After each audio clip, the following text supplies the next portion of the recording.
Hello everyone, welcome back to our channel MSB trades. Friends, ఇవాళ నేను 3 trades తీసుకున్నాను. ఆ 3 ట్రేడ్స్ లో ప్రాఫిట్ బుకింగ్ అనేది నాకు జరిగింది. ఓకే, ఫస్ట్ ట్రేడ్ వచ్చేసి bank Nifty 54,700 call side. Second trade వచ్చేసి Sensex 76,500 call side. And third trade వచ్చేసి 55,000 సిఈ కాల్ సైడ్. అండ్ ఇక్కడ మీరు అబ్జర్వ్ చేయండి, ఫస్ట్ బ్యాంక్ నిఫ్టీ ట్రేడ్ నేను తీసుకున్నప్పుడు టైమింగ్ వచ్చేసి 10:19 AM. 10:19 AM దగ్గర 54,700 ఎందుకు తీసుకున్నాను అంటే, ఈ పాయింట్ 10 ఇక్కడ టైమింగ్ చూడండి, ఇవాళ ట్రేడ్ కొంచెం లేట్ తీసుకున్నాను because of side market. Timing చూడండి, 10:19 AM. 10:19 AM ఎక్కడండి? ఇది 9:15 క్యాండిల్ అండ్ ఇది 9:30 క్యాండిల్, 9:45 ఇక్కడ ఈ పొజిషన్ కనిపిస్తుందా? ఇక్కడ నేను తీసుకున్నాను. ఏ స్ట్రైక్ ప్రైస్ తీసుకున్నాను మీరు ఇక్కడ చూడండి, 54,700 స్ట్రైక్ ప్రైస్ అనేది తీసుకున్నాను. 54,700 సిఈ ఈ పొజిషన్ దగ్గర నేను తీసుకున్నాను. తీసుకోవడానికి రీజన్ ఏంటి అంటే, intraday 15 minutes first candle chart analysis according first candle red ఉంటే రెడ్ క్లోజింగ్ వచ్చేసి మనకు బ్రేక్అవుట్. అండ్ ఆ బ్రేక్అవుట్ పాయింట్ దగ్గర ఎక్కడైనా రీటెస్ట్ కానివ్వండి, ఆర్డర్ బ్లాక్ ఇన్వాలిడ్ ఏదైనా కానివ్వండి ఫామ్ అయ్యింది అనుకోండి, ఈ కింది లెవెల్ అనేది బ్రేక్ చేస్తే మార్కెట్ సెల్లింగ్ అని ఇనిషియేట్ చేస్తుంది, లేకపోతే సెల్లింగ్ అనేది ఇనిషియేట్ చేయదు. సో ఇక్కడ ఈ పాయింట్ దగ్గర నియరెస్ట్ స్ట్రైక్ ప్రైస్ అనేది 54,500 ఉంది, 54,600 ఉంది, 54,700 ఉంది. 54,500 స్ట్రైక్ ప్రైస్ అనేది చాలా హై ఉంది. అండ్ 54,600 కూడా చాలా హై ఉంది. సో నాకు నియరెస్ట్ ఒక కొంచెం అవుట్ ఆఫ్ ది మనీ తీసుకున్న నా బ్యాలెన్స్ లో, నా అమౌంట్ లో వచ్చే స్ట్రైక్ ప్రైస్ చూసుకుంటే 54,700 దొరికింది. కాబట్టి నేను ఈ పొజిషన్ దగ్గర ట్రేడ్ తీసుకున్నాను. అయినా మార్కెట్ కొంచెం సైడ్ వే లాగ్ అయ్యి మళ్ళీ మన ఇండికేటర్ అనేది ఇక్కడ, మన ఇండికేటర్ ఇప్పుడు తీసేస్తాను. మన ఇండికేటర్ అనేది మళ్ళీ ఇక్కడ ఆర్డర్ బ్లాక్ క్రియేట్ చేసింది. అండ్ మన ఇండికేటర్ అనేది చూపించింది, మార్కెట్ ఆర్డర్ బ్లాక్ క్రియేట్ చేస్తే మన ఇండికేటర్ చూపించింది. దాని తర్వాత ఇమీడియట్ గా మన ట్రేడ్ అనేది 2 క్యాండిల్ గోలో ఇమీడియట్ గా ప్రాఫిట్ బుకింగ్ అనేది అయిపోయింది. ఓకేనా అండి? మళ్ళీ దాని తర్వాత సెన్సెక్స్ చూడండి, 11:50 AM కి నేను ట్రేడ్ తీసుకున్నాను. 11:50 AM సెన్సెక్స్ ట్రేడ్ తీసుకోవడానికి రీజన్ ఏంటి? అండ్ ఈ స్ట్రైక్ ప్రైస్ తీసుకోవడానికి రీజన్ ఏంటి? 76,500 సిఈ. టైమింగ్ వచ్చేసి 11:50 AM. 11:50 AM ఎక్కడ? ఇది 11 ఇక్కడ ట్రేడ్ తీసుకోవడానికి రీజన్ ఏంటి అంటే, సింపుల్ గా present day direct break down point దగ్గర ఎక్కడ మార్కెట్ లెవెల్ బ్రేక్ చేయలేదు. అండ్ దాని తర్వాత మార్కెట్ అనేది ఆర్డర్ బ్లాక్ క్రియేట్ చేసింది, buying valid order block create చేసింది. దాని పాయింట్ దగ్గర రీటెస్ట్ అయింది, అది ఇమీడియట్ గా రీటెస్ట్ అయింది. సో నేనేం చేశాను అంటే, ఇమీడియట్ గా రీటెస్ట్ అయ్యింది కాబట్టి ట్రేడ్ తీసుకున్నాను. 270 నేను పెట్టుకున్న టార్గెట్, 105 నేను ఎంట్రీ అయిన ప్రైస్. సో ఇక్కడ 240 దగ్గర ట్రైలింగ్ అయిపోయింది కాబట్టి ట్రైలింగ్ ప్రాఫిట్ బుకింగ్ వెళ్ళిపోయాము. దాని తర్వాత అది మోర్ దెన్ 700 టచ్ అయింది అది. బట్ ట్రైలింగ్ ఇచ్చింది కాబట్టి మనం ట్రైలింగ్ రెస్పెక్ట్ చేస్తాం కాబట్టి వెళ్ళిపోయాం. ఇప్పుడు చాలా మందికి డౌట్ రావచ్చు, బ్రదర్ ఇక్కడ ఎక్కడ మీ ఇండికేటర్ అనేది ట్రేడ్ చూపించలేదు కదా అంటే, మీ ఇండికేటర్ అనేది సిగ్నల్ చూపించలేదు కదా, ఎందుకు చూపించలేదు అంటే, ఇక్కడ ఇంబ్యాలెన్స్ ఉంది. ఎందుకు ఇంబ్యాలెన్స్ ఉంది అంటే, ఇక్కడ రెడ్ క్యాండిల్ హెడ్ ఉందా, ఈ హెడ్ కి ఈ విక్ కంప్లీట్ చేసింది కాబట్టి అది ఆర్డర్ బ్లాక్ అనేది చూపించదు. బట్ ఇక్కడ మీరు అబ్జర్వ్ చేసుకుంటే బ్యాంక్ నిఫ్టీలో ఇక్కడ ఈ హెడ్ కి ఈ విక్ అనేది టచ్ కాలేదు, అందుకే ఇక్కడ సిగ్నల్ చూపించింది. బట్ మనకు ఐడెంటిఫై చేయడానికి వస్తుంది కాబట్టి నేను ట్రేడ్ తీసుకున్నాను, ప్రాఫిట్ బుకింగ్ అయింది. ఇప్పుడు ఇది ఓకే.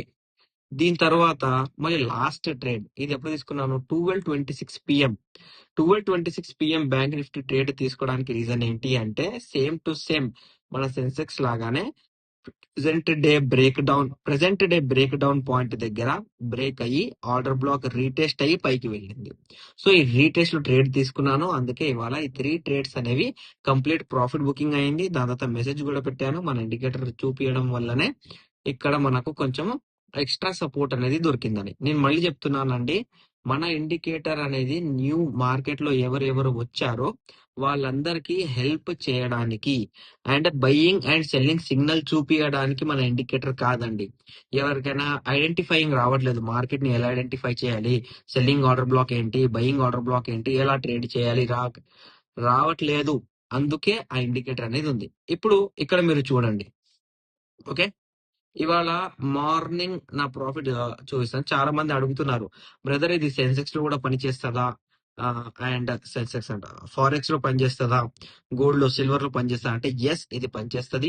అండ్ ఎవ్రీ డే నేను మన ఇండికేటర్ మీదనే చేసిన ట్రేడ్స్ పోస్ట్ చేస్తున్నాను.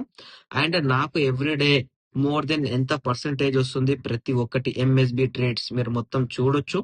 ప్రతి ఒక్కటి నేను అప్డేట్ చేస్తున్నాను. ట్రేడ్ తీసుకొని కంప్లీట్ గా ఎన్ని డాలర్స్ ప్రాఫిట్ అవుతున్నాయి, ఎన్ని పాయింట్స్ ప్రాఫిట్ అవుతున్నాయి, బిఫోర్ ఏంటి ఆఫ్టర్ ఏంటి ప్రతి ఒక్కటి చూసి. ఇప్పుడు ఇక్కడ బిట్ కాయిన్ ఉంది. ఓకే, ఇప్పుడు ఇది 30 minutes లో చూసామనుకోండి, ఇక్కడ 15 minutes లో ఎక్కడైనా సెల్ ఇండికేషన్ ఇచ్చిందా, ఇవ్వలేదు. బట్ 30 minutes లో చూసుకుంటే సెల్లింగ్ ఇండికేషన్ ఉంది. అండ్ 5 minutes లో చూడండి, ఇక్కడ బయింగ్ ఆర్డర్ బ్లాక్ ఉంది. ఈ బయింగ్ ఆర్డర్ బ్లాక్ దగ్గర సింపుల్ అండి, ఏం లేదు, position previous recent break down with trailing plus present మన దగ్గర ఆర్డర్ బ్లాక్ జరిగింది కదా, ఇక్కడ దాని లో పాయింట్ వచ్చేసి స్టాప్ లాస్. అండ్ ఇదే నేను 15 minutes లో చూసుకున్నా, multiple selling order black break అయ్యి రీటెస్ట్ అవుతుంది. కాబట్టి మార్కెట్ లో మనకు as a indirect break down act as direct breakout ఇలా పనిచేస్తుంది. అండ్ ఈ లెవెల్ కింద ఎక్కడైనా బ్రేక్ చేసింది అనుకోండి, immediate selling. For an example, ఇంత పెద్ద గోల్డ్ ఉంది, గోల్డ్ ఇంత పెద్ద ట్రేడ్ ఇచ్చింది ఇవాళ. చాలా మంది ఏమనుకుంటున్నారు, ఆ, ఇది మనం క్యాచ్ చేయలేకపోయాము అని చాలా మంది అనుకుంటారు. బట్ 30 minutes ని పెట్టుకుంటే బయ్యింగ్ ఆర్డర్ బ్లాక్ ఉంది, కంటిన్యూస్ బయ్యింగ్ ఉంది, విత్ ట్రేలింగ్ ఇప్పటి వరకు కూడా హోల్డ్ చేశారు. 15 minutes చూసుకుంటే ఇక్కడ సిగ్నల్ లేదు. మళ్ళీ 5 minutes చూసుకుంటే order black retest. So 13 minutes, 50 minutes, 5 minutes, 1 minute ఏదైనా కానివ్వండి, మన ఇండికేటర్ అనేది ప్రాపర్ గా మీకు ఫైండ్ అవుట్ చేసి చూపిస్తుంది ఎక్కడ buying opportunity, selling opportunity create అవుతుంది, దీన్ని మనం ఎలా నేర్చుకోవచ్చు. అండ్ ఇక్కడ ఆర్డర్ బ్లాక్ క్రియేట్ అవుతే మనం దీన్ని ఎలా ఫైండ్ అవుట్ చేయాలి, what is imbalance, what is liquidity, ప్రతి ఒక్కటి మన ఇండికేటర్ చెప్తుందండి. ఓకేనా? సో ఇవాళ అయితే ఇలా క్లోజ్ చేసేసాము. ఇప్పుడు క్లోజ్ చేసిన పాయింట్స్ కూడా మీకు చెప్తాను నేను. ఫస్ట్ ట్రేడ్ లో క్లోజ్ చేసిన పాయింట్స్ వచ్చేసి 90 పాయింట్స్, సెకండ్ ట్రేడ్ లో 130 పాయింట్స్, లాస్ట్ ట్రేడ్ లో 99 పాయింట్స్, మోర్ దెన్ 300 పాయింట్స్ ఇవాళ క్యాప్చర్ చేశాను. ఓకేనా అండి? ఇప్పుడు రేపటి అనాలిసిస్, రేపంటే 1st May holiday, market holiday, Saturday holiday, Sunday holiday, Monday. So Monday analysis మనం ఇక్కడ మార్కెట్ లో చేస్తే మన దగ్గర ఒక బ్రేక్ డౌన్ పాయింట్ ఉందండి. నిన్న కూడా ఆ బ్రేక్ డౌన్ పాయింట్ గురించి నేను చెప్పాను. బ్రేక్ డౌన్ పాయింట్ వచ్చేసి ఇది. నేను ఏం చెప్పాను, మార్కెట్ లో ఎక్కడైనా రీటెస్ట్ రివర్సల్ అవుతే సెల్లింగ్ అవుతుంది మార్కెట్ అని చెప్పాను. బట్ మార్కెట్ ఇవాళ డైరెక్ట్ గ్యాప్ డౌన్ చేసింది. సో ఈ లెవెల్ అనేది మనకు డైరెక్ట్ ఇంపార్టెంట్, చాలా ఇంపార్టెంట్. బికాస్ ఈ లెవెలే బ్రేక్ చేస్తే మార్కెట్ ట్రెండ్ అనేది డిసైడ్ చేస్తుంది. ఓకేనా అండి? ట్రెండ్ ఎలా బ్రేక్ అవ్వాలి, రీటెస్ట్ అవ్వాలి, రివర్సల్ అవ్వాలి. మార్కెట్ లో సెల్లింగ్ వెళ్ళాలి అంటే ఈ లెవెల్ బ్రేక్ చేయాలి. ఎందుకంటే ఇవాళ as a breakout and strongest support ఈ లెవెల్లోనే మార్కెట్ పనిచేస్తుంది. అండ్ బ్యాంక్ నిఫ్టీలో చూసుకుంటే కూడా సేమ్ టు సేమ్ లెవెల్స్ ఉన్నాయి. బ్యాంక్ నిఫ్టీలో same to same levels, previous indirect breakout point ఈ లెవెల్ నేను నిన్న చెప్పాను. అండ్ ఇవాళ కూడా ఈ 2 లెవెల్స్ గురించి నేను మాట్లాడుతున్నాను. ఓకే, బ్రేక్ చేసి రీటెస్ట్ రివర్సల్, బ్రేక్ చేసి retest reversal, 2 points. And what is retest reversal, indirect breakout and break down మీకు మన ప్రీవియస్ ప్లేలిస్ట్ లో కూడా ఉంది, మన పీడిఎఫ్ లో కూడా ఉంది. మీరు ఖచ్చితంగా అవి నేర్చుకోవాలంటే చాలా ఇంపార్టెంట్ మార్కెట్ లో. Previous indirect break down which act as direct breakout. So market లో ఈ లెవెల్ బ్రేక్ చేసి రీటెస్ట్ రివర్సల్ చేస్తేనే బయింగ్, ఈ లెవెల్ బ్రేక్ చేసి రీటెస్ట్ రివర్సల్ చేస్తేనే బయింగ్. నేను ఎప్పుడైనా కానివ్వండి డైలీ వీడియోస్ అనాలిసిస్ చేసి అప్లోడ్ చేస్తున్నా కానివ్వండి, నేను ఇంపార్టెంట్ లెవెల్స్ చెప్తాను, వగేరా ఫాల్తు లెవెల్స్ చెప్పానండి. ఓకేనా? సో ఈ లెవెల్స్ మీరు ఫోకస్ చేయాలి.